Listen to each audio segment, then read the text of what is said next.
कोण संजय राऊत कोण आहेत ते? कोणी फार मोठे नेते आहेत का? कोणी योग्य नेते असतील तर त्यांच्याबद्दल मला विचारायचं. संजय राऊत बद्दल काय विचार? नरेंद्र मोदी सर आपने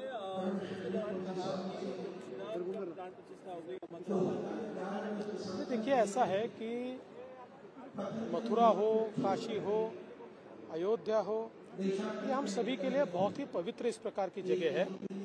और जिस समय राम जन्मभूमि का निर्माण हुआ तो स्वाभाविक रूप से ये लोगों की अपेक्षा है कि श्री कृष्ण जन्मभूमि का भी विकास हो। और मेरा विश्वास है, देखिए जिस प्रकार से पूरे कानूनन हमारे राम जी का मंदिर मोदी जी के माध्यम से बना है, उसी प्रकार से सौहार्द के साथ और कानून के तहत हमारे श्री कृष्ण जी भी विराजेंगे, ये हम सभी की अपेक्षा है।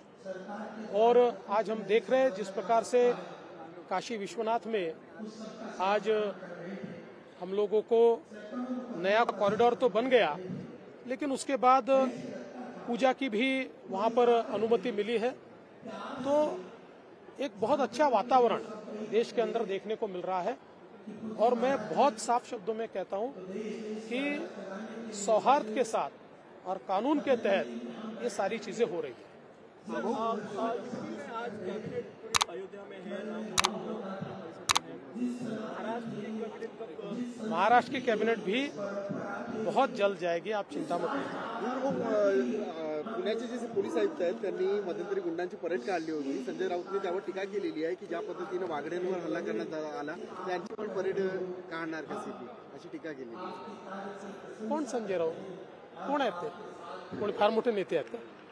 कोणी योग्य नेते असतील तर त्यांच्याबद्दल मला विचारायचं. संजय राऊत बद्दल काय विचार? नरेंद्र मोदींचा नहीं वो तो हमारी ऐसी मुलाकात हुई, कोई विशेष चर्चा नहीं. पंतप्रधानांचा 19 तारखेला दौरा होतो, तो दौरा एकंदरीत कशा पद्धतीने असू शकतो? अजून दौऱ्याची पूर्ण माहिती यायची आहे, ती आल्यानंतरच आपल्याला सांगेल. राम शिंदेंनी नगरमधून लोकसभा निवडणूक लढण्याची तयारी सुरू केलेली आहे. कुठेतरी भाजपमध्ये अंतर्गत वाद आहे का? असं आहे की इच्छा असणं हे काही चुकीचं नाहीये, पण शेवटी सगळे निर्णय पक्ष घेतो आणि मला विश्वास आहे की पक्ष जो निर्णय घेईल तो राम शिंदे असतील किंवा अन्य कोणी असतील सगळेच मान्य करतील. विमानतळाचा मुद्दा आचार्य कांग्रेसने निलंबित कर दिया. हम यहाँ पर संतों के बीच मुझे इतना ही लगता है कि उनकी गलती ये है कि उन्होंने ये कह दिया कि भाई आप राम जी का विरोध मत करो, राम मंदिर का विरोध मत करो।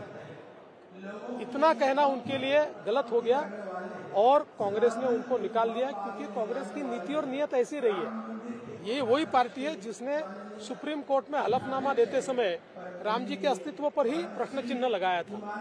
तो बीजेपी का विरोध करते करते आप राम विरोधी मत हो जाओ, ये जो आचार्य जी ने उनको सलाह दी थी वो शायद उनके दिल पर लग गई. पुण्याच्या विमानतळाचा मुद्दा केंद्राने म्हणलं की नवा प्रस्ताव आला, त्याच्यावर पुणे विमानतळाच्या विषयी नवा प्रस्ताव आला तर लवकर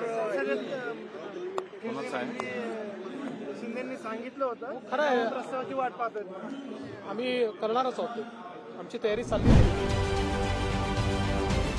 राजकारणातील प्रत्येक अचूक बातमीचे सर्वात आधी अपडेट्स मिळवण्यासाठी सरकारनामाच्या सर्व सोशल मीडिया प्लॅटफॉर्मला लाईक, फॉलो आणि सबस्क्राईब करा. तसंच सर्व नोटिफिकेशनसाठी बेल आयकॉन प्रेस करायला विसरू नका.